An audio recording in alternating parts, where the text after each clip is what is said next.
మీరు కనుక నా ఛానల్ ఫస్ట్ టైం విజిట్ చేస్తుంటే ఇప్పుడు కింద ఉన్న red colour subscribe button click చేసి పక్కన వచ్చిన బెల్ ఐకాన్ ఆల్ అనే బెల్ ఐకాన్ క్లిక్ చేయండి ఫ్రెండ్స్. నేను నోటిఫికేషన్ ఎప్పటికప్పుడు పొందగలరు ఫ్రెండ్స్. హాయ్ ఫ్రెండ్స్, సో ఈరోజు క్లాస్లో మనం ఏం చేద్దామంటే వర్క్ ఎనర్జీ పవర్ అనే కాన్సెప్ట్ నుంచి ప్రీవియస్ ఇయర్లో ఎటువంటి ప్రాబ్లమ్స్ అడిగాడు, ఎటువంటి కాన్సెప్ట్స్ అడిగాడు, మనకి అవి టెక్స్ట్ బుక్లో ఎన్సీఆర్ టెక్స్ట్ బుక్లో ఎక్కడ ఉన్నాయనేది ఈ వీడియోలో మనం ఒకసారి చెక్ చేద్దాం. ఓకేనా, డైరెక్ట్గా ఏ విధంగా బిట్ వస్తుంది అనేది మనం ఒకసారి చూడవచ్చు. ఓకేనా, సో వర్క్ ఎనర్జీ పవర్.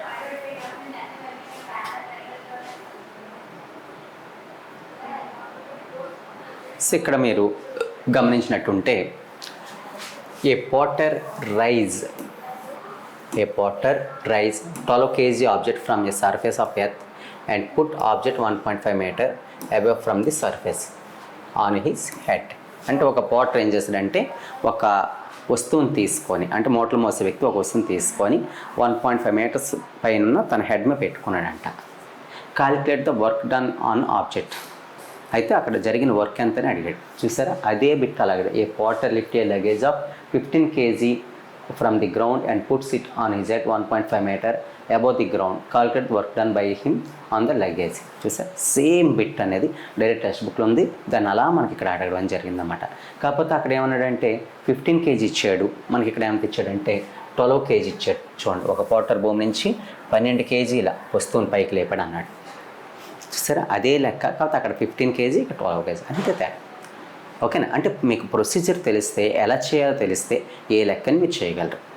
కాకపోతే ఎటువంటి ప్రొసీజర్స్ వస్తాయి, ఎటువంటి ప్రాబ్లమ్స్ వస్తాయి అనేది మీకు ఎక్కువ డౌట్ అనమాట. ఆ డౌట్ మీరు క్లారిఫై చేసుకోవాలనుకుంటే ఏమీ లేదు, ఎన్సీఆర్ టెక్స్ట్ బుక్లో అన్ని మోడల్స్ మీరు చేయండి.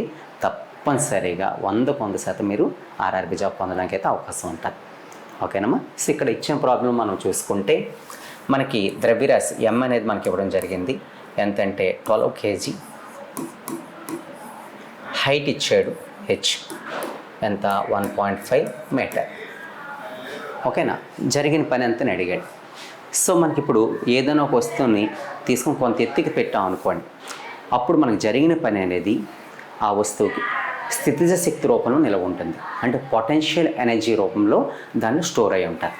అంటే ఇక్కడ మనం ఇప్పుడు ఎత్తు అనే మాట రాగానే మీరు ఒకటి గుర్తుంచుకోండి, పొటెన్షియల్ ఎనర్జీ, స్థితి శక్తి అని గుర్తుంచుకోండి. వేగం అనే మాట రాగానే మీరు ఏం గుర్తుంచుకుంటారంటే కైనెటిక్ ఎనర్జీ. అంటే ఒక వస్తువుపై పని చేసేటప్పుడు దాని వేగం పెరిగింది అనుకోండి, అప్పుడు దాని గతిశక్తిలో మార్పు కట్టండి, లేదా దాని గతిశక్తిని కట్టండి, మీకు చేసిన పని వచ్చేస్తుంది అన్నమాట. అదే వస్తువుని పైకి ఎత్తాం అనుకోండి, అప్పుడు మీరు స్థితిశక్తిని కట్టండి, ఆటోమేటిక్గా మీరు చేసిన పని మీకు వచ్చేస్తుంది అన్నమాట. సో ఇప్పుడు వస్తువుని తీసుకొని పైన ఎత్తాం, కొంత ఎత్తుని పెట్టామన్నాడు కాబట్టి ఇక్కడ జరిగిన పని స్థితిశక్తి రూపం ఎలా ఉంటుంది. సో దాన్ని మీరు కడితే ఆటోమేటిక్గా ప్రాబ్లం సాల్వ్ అయినట్టే.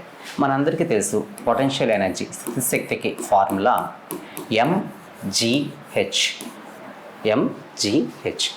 ఆల్రెడీ మనకి ఇచ్చిన ప్రాబ్లంలో ఎం అనే 12 kg ఇవ్వడం జరిగింది. ఓకేనా, జీ వాల్యూ చూసుకుంటే చూసారు కదా, అతనే ప్రాబ్లంలో 10 meter/s ఇవ్వడం జరిగింది. ఓకే, అతను ఇవ్వకపోతే మాత్రం మీరు 9.8 వేసుకోవాలి. ఇవ్వకపోతే ఎంత వేసుకోవాలమ్మా, 9.8. అది గుర్తుంచుకో. మ్యాక్జ్ ఇచ్చేస్తాడు 10 అని ఇస్తాడు. Height 1.5 meter.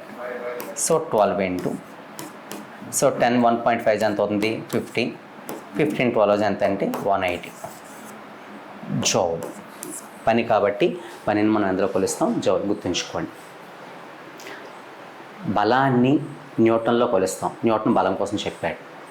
పనిని జౌల్లో కొలుస్తాం, జౌల్ అనేవాడు ఉష్ణయాంత్రిక తుల్యాంకం, రకరకాల పని మీద ఎక్కువ వర్క్ చేశాడు కాబట్టి.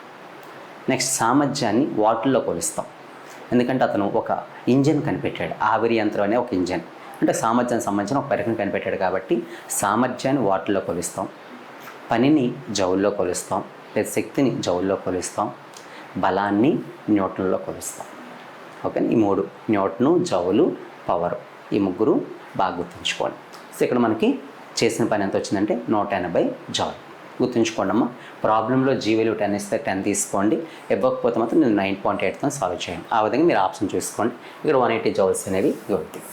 సో ఈ బిట్ ఆన్సర్ ఇదన్నమాట. సో ఈ విధంగా డైరెక్ట్ టెక్స్ట్ బుక్ పెట్టే మనకు అడుగుతున్నాడు.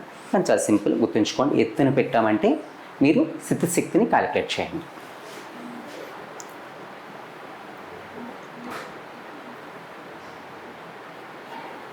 ఇప్పుడు ఇక్కడ చూసుకుంటే when an object move 1 meter distance by 1 Newton force on the direction of force, the work done will be అనేది అన్నమాట.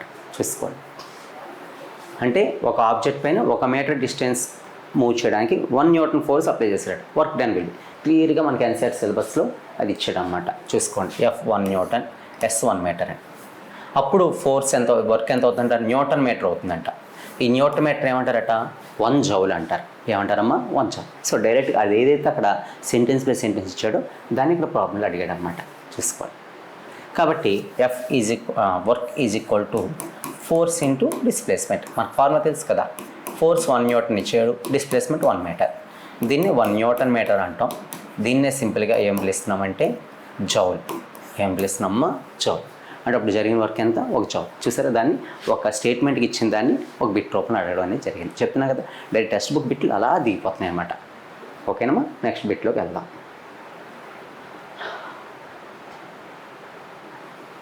ఇక్కడ ఒకసారి చూడండి, the work done by force is positive. Work అనేది ఆ పాఠంలో ఎక్కువగా మిమ్మల్ని కనిపించేస్తున్న విషయం ఏంటంటే పాజిటివ్, నెగిటివ్. లైట్ అనే లెసన్లో మిమ్మల్ని కనిపించేస్తుంది ఏంటంటే ప్లస్ మైనస్. ఎక్కడైనా ప్లస్ మైనస్ అనేది అన్ని రకాల కాన్సెప్ట్స్లో మిమ్మల్ని కనిపించేస్తున్నాయి. కాబట్టి కాన్సెప్ట్ ఓరియంటెడ్ గుర్తుంచుకుంటే లైఫ్లో మీకు మర్చిపోరు. ఓకేనా. ఇప్పుడు లెన్సెస్కి వచ్చేసరికి, మిర్రర్స్కి వచ్చేసరికి కాన్వెక్స్ అంటే పాజిటివ్ అని గుర్తుంచుకుంటారు, కాన్కేవ్ అంటే నెగిటివ్ అని గుర్తుంచుకుంటారు. అలా గుర్తుంచుకుంటే అది ఎక్కడ తప్పు చేయరు అన్నమాట. అలాగే ఇక్కడికి వచ్చేసరికి వర్క్ విషయంలో పాజిటివ్ నెగిటివ్ అనేది గుర్తుంచుకోండి ఒకసారి. మనకి ఎప్పుడైనా ఒక వ్యక్తి పాజిటివ్ నెగిటివ్ అనేది ఎలా చెప్తామో ఇక్కడ కూడా సేమ్ అంతే. మనం చెప్పినట్టు అన్ని పనులు వింటున్నాడు అనుకోండి, అతని పట్ల మనకు పాజిటివ్ ఫీలింగ్ ఉంటుంది. మనం ఏం చెప్తే దానికి రివర్స్ చేస్తున్నాడు అనుకో, మనం ఏం చెప్తే దానికి రివర్స్. వెళ్ళొద్దురా అంటే వెళ్ళాడు, కొట్టొద్దురంటే కొట్టాడు, తిట్టొద్దురంటే తిట్టాడు, తేరంటే తేలేదు. ఇలా మనం చెప్పే ప్రతి పనికి రివర్స్ చేస్తున్నాడు అనుకో, వాడి మీద మనకి నెగిటివ్ ఒపీనియన్ ఉంటుంది. ఈ డేట్ ఎలాగున్నాడు, చెప్పిన పని ఏది చేయట్లేదు, మనం ఏం చెప్తే ఒకటి చేస్తున్నాడు. ఓకేనమ్మా, ఈ విధంగా మనకి అతని మీద నెగిటివ్ ఒపీనియన్ ఏర్పడుతున్నాడు. ఇక్కడ కూడా సేమ్ అంతే. ఫోర్స్ ఏ డైరెక్షన్లో ఉంటుందో వస్తువు కూడా అదే దిశలో కదిలింది అనుకో, దాన్ని పాజిటివ్ అన్నారు అంతే. అంటే ఒక చెట్టు నుంచి పండు కింద పడుతుంది అనుకోండి, గ్రావిటీ కిందకి ఎలా అవుతుంది, పండు కూడా కిందకే వస్తుంది. అప్పుడు గ్రావిటీ చేసిన పని అంటే గురుత్వాకర్షణ బలం ఆ పండు పైన చేసిన పని ధనాత్మకం. ఎలా ధనాత్మకం చెప్పగలమంటే దాని వేగం పెరుగుతుంటుంది. చూసుకోండి, అంటే ఏ వస్తువు యొక్క వేగం పెరుగుతుందంటే అర్థం ఏంటంటే దాని మీద ధనాత్మకమైన పని జరిగిందని అర్థం. అలాగే మీరు మెట్లు దిగుతున్నప్పుడు చూడండి, కొండ దిగినప్పుడు చూడండి, చాలా ఫాస్ట్గా దిగిపోతుంటారు మీకు తెలియకుండానే. అంటే అప్పుడు మీ మీద ధనాత్మకమైన పని జరుగుతుందని అర్థం. అలా కాకుండా మీరు ఏదైనా పని చేసినప్పుడు అలసిపోతున్నారు అనుకోండి, దాని అర్థం ఏంటంటే మీ మీద రుణాత్మకమైన పని జరుగుతుందని అర్థం. అంటే ఒక సైకిల్ మీరు అప్పులో తొక్కుతున్నారు, అప్పుడు చూడండి అలసిపోతూ ఉంటారు. నీటిలో పడి ఈదుతుంటారు, ఈదినప్పుడు చూడండి వేగంగా అలసిపోతూ ఉంటారు. లేకపోతే మెట్లు ఎక్కుతుంటారు, లేదా కొండ ఎక్కుతూ ఉంటారు. అటువంటి సందర్భం మీరు ఏమవుతారు, అలసిపోతుంటారు, పైకి వెళ్ళే కొద్ది మీ స్పీడ్ తగ్గిపోతుంటుంది. చూడండి, ఒక రాయిని పైకి ఇసిరావు, అప్పుడు కూడా దాని స్పీడ్ తగ్గిపోతుంటుంది. ఇటువంటి సందర్భాల్లో మీ మీద రుణాత్మకమైన పని అండ్ నెగిటివ్ వర్క్ జరుగుతుందని అర్థం అన్నమాట. కాబట్టి గుర్తుంచుకోండి, లైఫ్లో మీరు అలసిపోతున్నారు అంటే మీ మీద నెగిటివ్ వర్క్ జరుగుతుందని అర్థం, మీ వేగం పెరుగుతుందంటే పాజిటివ్ వర్క్ జరుగుతుందని అర్థం. సో ఆ విధంగా మీరు అర్థం చేసుకుంటే ఇటువంటి పిట్టాడు ఎలా అడిగినా మీరు చేయగలుగుతారు. ఎందుకు దీనికి ఎంత ఎక్స్ప్లెనేషన్ ఇచ్చామంటే నెంబర్ ఆఫ్ టైమ్స్ ఈ మోడల్లో ఎక్కువ మంది తప్పు చేస్తున్నారు కాబట్టి. నెగిటివ్ పాజిటివ్ చాలా సింపుల్. మనం చెప్పినట్టు చేస్తే పాజిటివ్, మనం చెప్పినట్టు వ్యతిరేకంగా చేస్తే నెగిటివ్. కాబట్టి వ్యతిరేక దిశలో ఉంటే నెగిటివ్ అని తీసుకుంటారు, అదే దిశలో ఉంటే పాజిటివ్ అని తీసుకుంటారు. సో చూసుకోండి, ఇక్కడ స్థానభ్రంశం శక్తి దశలో జరుగుతుంది. అంటే మన పని ఏ దశలో చేస్తున్నామో అదే దశలో వస్తువు కదిలిందండ, అప్పుడు దాన్ని ఏమంటాం చెప్పండి. అదేగా చెప్పాం ధనాత్మకం అంటే ఇది రైట్. రెండో చూద్దాం, స్థానభ్రంశం శక్తికి లంబంగా ఉంటుంది. ఒకవేళ స్థానభ్రంశం శక్తికి లంబంగా ఉందనుకోండి, అప్పుడు జరిగిన పని ఎంత అంటే 0 అని తీసుకోవాలి. గుర్తుంచుకోండి, ఎంత అని తీసుకోవాలి, 0 అని. అంటే మన భూమి మీద ఇలా నడుచుకుంటూ వెళ్తున్నాం అనుకోండి, ఇలాగా భూమి మన ఇలా అవుతుంది అనుకోండి, అప్పుడు మన మీద గురుత్వాకర్షణ బలం చేసిన పని ఎంత అంటే 0. గుర్తుంచుకోండి, క్షితిజ సమాంతర రోడ్డుపై మీరు నడుస్తున్నప్పుడు మీ మీద గురుత్వాకర్షణ బలం చేసిన పని ఎంత అవుతుందంటే 0 అవుతుంది. ఓకేనా. వస్తువుని పైకి ఇస్తాం అనుకోండి, అప్పుడు రుణాత్మకం అవుతుంది. వస్తువు కిందకు వస్తుంది అనుకోండి, ధనాత్మకం అవుతుంది. సో నెక్స్ట్ మూడోది, బల ప్రయోగ దిశలో వస్తువు స్థానభ్రంశం ఉండదు అంటున్నాడు. స్థానభ్రంశం లేదు, పని కూడా ఎంత 0. అంటే ఫర్ ఎగ్జాంపుల్ ఒక గోడను మీరు తోస్తున్నారు, ఇప్పుడు ఈ గోడను ఇలా తోస్తున్నారు అనుకోండి, ఇది కదలదు. అంటే అప్పుడు చేసిన పని ఎంత అంటే 0. ఓకే, నెక్స్ట్ ఏంటి, స్థానభ్రంశం వ్యతిరేక దిశలో ఉంటుంది. సో స్థానభ్రంశం వ్యతిరేక దిశ ఉంటే అప్పుడు జరిగిన పని ఏంటంటే మైనస్, రుణాత్మకం అని గుర్తుంచుకోండి. అయితే ఇచ్చిన ప్రాబ్లం ధనాత్మకం అన్నాడు కాబట్టి ఆన్సర్ స్థానభ్రంశం శక్తి దిశలో జరుగుతుందని కరెక్ట్ ఆన్సర్ అన్నమాట. ఓకేనా, ఇది చాలా ఇంపార్టెంట్ చూసుకోండి.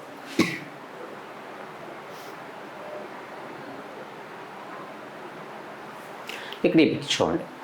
If an object is rotated in a circular path, ఒక ఆబ్జెక్ట్ని ఒక సర్క్యులర్ పాత్లో రొటేట్ చేస్తున్నామంట. అలా రొటేట్ చేసే ఫోర్స్ని ఏమంటారంటే సెంట్రిపెటల్ ఫోర్స్. దీన్ని ఏమంటారంటే అభికేంద్ర బలం. ఏ బలం అంటారమ్మా? అభికేంద్ర బలం. సెంట్రిపెటల్ ఫోర్స్ లేదా అభికేంద్ర బలం అంటారు.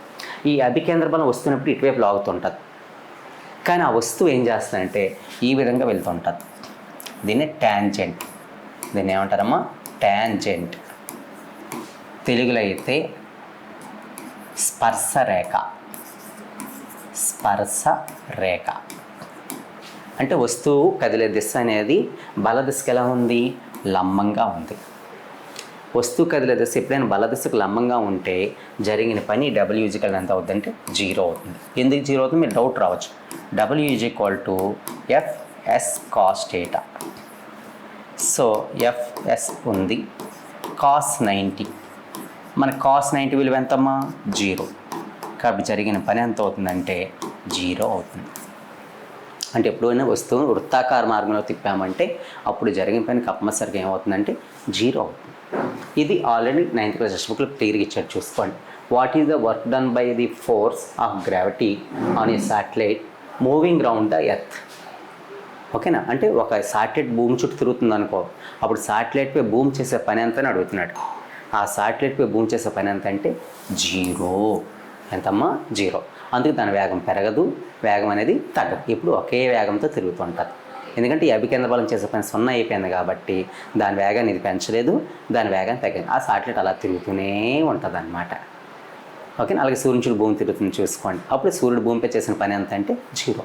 అందుకే భూమి ఎప్పుడు సూర్యుని చుట్టూ అలా తిరుగుతూనే ఉంటుంది. ఆ వేగం పెరగదు, వేగం అనేది తగ్గదు. ఆ కాన్సెప్ట్ మీద మనకు బిట్ అడుగుతున్నాడు. ఇంకో విధంగా కూడా చెప్పొచ్చు అన్నమాట.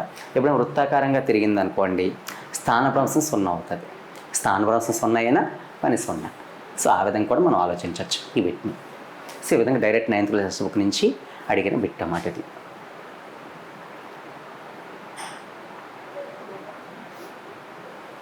ఇక్కడ చూసుకోండి. ఏ boy of 50 kg mass climbs 40 stairs in 9 seconds. If the height of each stair is 15 centimeters, find his power. G 10 meter per second square. G value మనం 10 meter per second square అనేది తీసుకోవడం జరిగిందన్నమాట. అంటే ఇది క్లియర్గా చూసుకుంటే మన టెక్స్ట్ బుక్లో చూడండి ఒకసారి. ఎన్సీఆర్ టెక్స్ట్ బుక్ 9th క్లాస్లో మనకి ఇది ఇవ్వడం జరిగిందన్నమాట.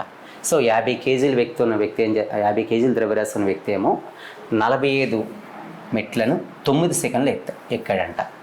ప్రతి మెట్టు యొక్క ఎత్తు ఎంత ఇచ్చాడంటే 15 సెంటీమీటర్లు ఇవ్వడం జరిగింది. జీవిలో 10 meter per second square.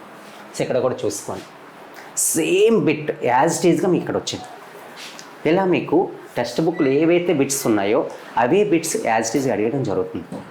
అయితే మీరు ఒకసారి ప్రీవియస్ చూసుకోండి, ప్రీవియస్ ఇయర్ క్వశ్చన్స్ చూసుకుంటే మీకు విషయం అర్థమవుతుంది. ఇటువంటి మోడల్ బిట్లు మీకు ఇంచుమించు 40 వరకు అడిగాడు. ఎక్కడి నుంచి వచ్చిందా అని చాలామంది అనుకున్నారు, తీరా చూస్తే టెక్స్ట్ బుక్లో ఉంది, ఇంకెక్కడో లేదు. చెప్తున్నాను కదా, టెక్స్ట్ బుక్లో మోడల్స్ అన్నీ కానీ మీరు ప్రిపేర్ అవ్వగలిగితే మాత్రం 100% మీరు ఆర్ఆర్బి జాబ్ అనేది సంపాదించగలుగుతారు. మీ కళ నెరవేరుతుంది కూడా, మీ ఫ్యామిలీ అనేది ఒక రెస్పెక్టెడ్గా ఉంటుంది. నెక్స్ట్ మీ తర్వాత తరాలు వచ్చే పిల్లలు ఇంకా హ్యాపీగా ఉండగలుగుతారు. కాబట్టి మేము ఇచ్చే సజెషన్ ఒకటే, మీరు ఎంత వేగంగా వీలైతే అంత వేగంగా ఎన్సీఆర్ టెక్స్ట్ బుక్లోని బిట్స్ అనేది మీరు చదవడానికి ప్రయత్నించండి అమ్మా. సో డైరెక్ట్ బిట్ చూడండి, ఇలా ఇదే విధంగా ఇటువంటి మోడల్ ఒక 50 బిట్లు ఉంటాయి చూసుకోండి. పని శక్తి సామర్థ్యంలో మీకు చూసుకుంటే ఈ మోడల్ బిట్లు ఎక్కువ, ఎందుకంటే ఇది కొంచెం లెంగ్తీ బిట్టు, కొంచెం కష్టమైన బిట్ అనమాట. ఓకేనా, అంటే మీరు రోజు మెట్లు ఎక్కుతుంటారు, ఆ మెట్లు ఎక్కడానికి కూడా బిట్ కింద అడిగడానికి చూసుకోండి. అంటే ఎన్సీఆర్లో ఉండే బిట్స్ ఎలా ఉంటాయంటే న్యాచురల్గా ఉంటాయి, రోజు లైఫ్లో నువ్వు చేసే పనులే ఉంటాయి అన్నమాట. అదే జనరల్ సైన్స్ అంటే, అందుకే అక్కడి నుంచి బిట్ అనేది మీకు మిస్ అవ్వదు ఎట్టి పరిస్థితి. సో ఇప్పుడు ఈ బిట్లో మీరు చూసుకుంటే మీరు గమనించాల్సిన విషయం ఏంటంటే, ఈ బిట్లో అతను పైకి ఎక్కాడు అన్నాడు. సో మీకు చెప్పాను కదా, ఎప్పుడైనా ఒక వస్తువుని పైకి పెట్టాము అంటే అప్పుడు జరిగే పని అనేది ఏ రూపంలో ఉంటుంది మనకి. ఓకేనా, డబ్ల్యూ ఈక్వల్ టు ఎంజీహెచ్ ఈ రూపంలో ఉంటుంది. అయితే ఈ బిట్లో అతను అడిగింది ఏంటి, పవర్ అడిగాడు. ఏం అడిగాడమ్మా? పవర్ అంటే ఏంటి? రేట్ ఆఫ్ వర్క్ అంటే చేసే పని ఎంత సమయంలో చేస్తున్నాం అనేదాన్ని పవర్ అంటారన్నమాట. చేసే పని ఎంత సమయంలో చేస్తున్నాం అంటే ఎంత వేగంగా చేస్తున్నాం అంటే నీ స్పీడ్ అన్నమాట. చేసే పని నువ్వు ఎంత స్పీడ్గా చేస్తున్నావు అని చెప్పేదాన్ని పవర్ అంటారు అన్నమాట. సో పవర్ అంటే అర్థం ఏంటంటే వర్క్ బై టైం.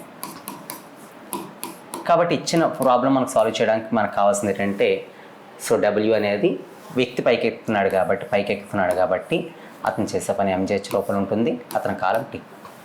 సో ఇక్కడ మీరు వాడాల్సిన ఫార్ములా ఎంజీహెచ్/టీ. ఓకేనా? అయితే ఇప్పుడు ఈ డేటాలో ఇచ్చిన వాటిల్లో ఎం వాల్యూ ఎంత, జీ వాల్యూ ఎంత, హెచ్ వాల్యూ ఎంత, టీ వాల్యూ ఎంత అవి చూసుకోండి. అయితే అవి రాసినప్పుడు అన్నీ కూడా ఎంకే సిస్టంలో ఉన్నాయో చూసుకోవాలి. అది కూడా చాలా ఇంపార్టెంట్. అన్నీ ఎంకే సిస్టంలో ఉన్నాయనుకోండి ప్రాబ్లం ఈజీ సాల్వ్ చేయొచ్చు. ఏదైనా సీజీ సిస్టంలో ఉందనుకోండి దాన్ని మనం మార్చుకోవాలి, గుర్తుంచుకోండి. ఒక సెంటీమీటర్ ఇచ్చాడు అనుకోండి, ఓకేనా, దాని కిందని బై 100 వేయాలి. ఒకవేళ గ్రామ్స్ ఇచ్చాడు అనుకోండి బై 1000 వేయాలి. రెండు మాటలు ఉంటాయి, ఇంకేటి ఉంటావు. కేజీని ఇవ్వాల్సింది గ్రాములు ఇస్తాడు, గ్రాములు ఇస్తే బై 1000 వేయండి. మీటర్లు ఇవ్వాల్సింది సెంటీమీటర్లు ఇస్తాడు, బై 100 వేయండి. ఇంకేముంది, ఏ ప్రాబ్లం సింపుల్ అయిపోతుంది. ఓకేనా? ఇచ్చిన దాంట్లో డేటా రాసుకుందాం. సో మనకి డేటా చూసుకుంటే ఎం ఎంత ఇచ్చాడు చూడండి ఒకసారి. ఎం అనేది మనకి 50 కేజీలు ఇచ్చాడు, అంటే కేజీలు ఇచ్చాడు కాబట్టి ఇంక ప్రాబ్లం లేదు. నెక్స్ట్ జీ క్లియర్గా ఇచ్చేసాడు మనకి ఎంత, 10 మీటర్/సెకండ్². నెక్స్ట్ హెచ్ చూసుకోండి ఒకసారి, 15 సెంటీమీటర్లు ఇచ్చాడు. కానీ అటువంటి మెట్లు ఎన్ని ఉన్నాయన్నాడు, 40 మెట్లు అన్నాడు. కాబట్టి మనకు మొత్తం హైట్ మనకు కావాలి కాబట్టి దాన్ని ఏం రాయాలంటే 40 × 15 సెంటీమీటర్ అని ఇచ్చాడు. చూసుకోండి, సెంటీమీటర్ ఎప్పుడైతే ఇచ్చాడో ఆ సెంటీమీటర్ ఇవ్వగానే దాన్ని ఎందులోకి మార్చుకోవాలమ్మా, దీన్ని ఈ సెంటీమీటర్ ఎందులోకి మార్చుకోవాలి, మీటర్లో మార్చుకోవాలి.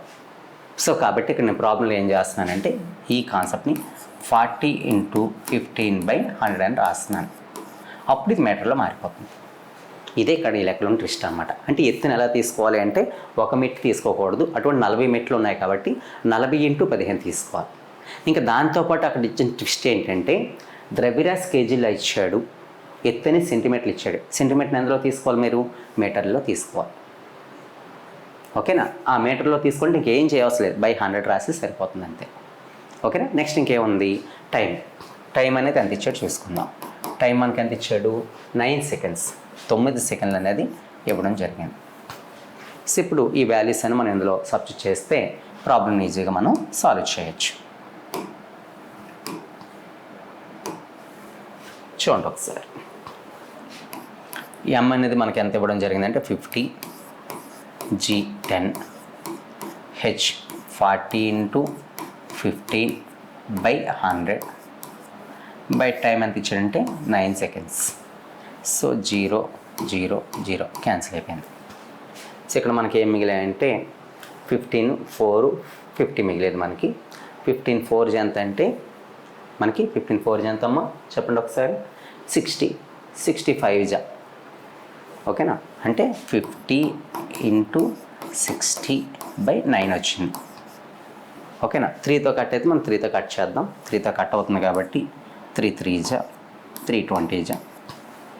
నెక్స్ట్ 50 20 ఎంత అంటే 1000, అంటే 1000/3 వచ్చింది. అంటే అతని సామర్థ్యం ఎంత వచ్చిందమ్మా, 1000/3 వాట్స్. సో 1000/3ని ఏమి రాయొచ్చు అంటే 3333 వాట్స్, అంటే 333.3 వాట్స్ అని రాయొచ్చు. సో ఇందులో 333.3 వాట్స్ అనేది ఎక్కడ ఉన్నదో ఒకసారి చూసుకోండి, అది ఆన్సర్ అవుతుంది అనమాట. సో ఇచ్చిన లెక్కలో ఇది కరెక్ట్ ఆన్సర్, 333.33. చూడండి 333 3 4 కూడా ఇచ్చాడు, చాలా కన్ఫ్యూజ్ అవుతారు ఇక్కడ అన్నమాట. సో అది అందులో ఇచ్చాడు మనకి జౌల్స్లో ఇచ్చాడు. చూసుకోండి, సామర్థ్యం ఇప్పుడు వాట్స్లో ఉండాలి, కానీ జౌల్స్ ఇది తప్పు, ఇది తప్పు. అంటే ఈ రెండింటిలో ఏదో కన్ఫ్యూజ్ అవ్వచ్చు, ఎందుకంటే వాట్స్ ఉన్నది ఆన్సర్. కాబట్టి ఈ రెండు తప్పని క్లియర్గా తెలిసిపోతుంది. మీకు ఈ రెండింటిలో ఏది కరెక్ట్ అనేది ఆ లెక్క చేస్తే మనకు తెలుస్తుంది అన్నమాట. 333.33. సో ఈ మోడల్ ప్రాబ్లమ్స్ మాత్రం ఒక 20 సార్లు అడిగాడు. ఆ డైరెక్ట్గా టెక్స్ట్ బుక్ నుంచి వచ్చిన బిట్స్ అనమాట. కాబట్టి ఈ మోడల్స్ ఎక్కడ ఉందో మీరు ఆలోచించొద్దు, టెక్స్ట్ బుక్లో ప్రతి మోడల్ని ప్రిపేర్ అవ్వండి.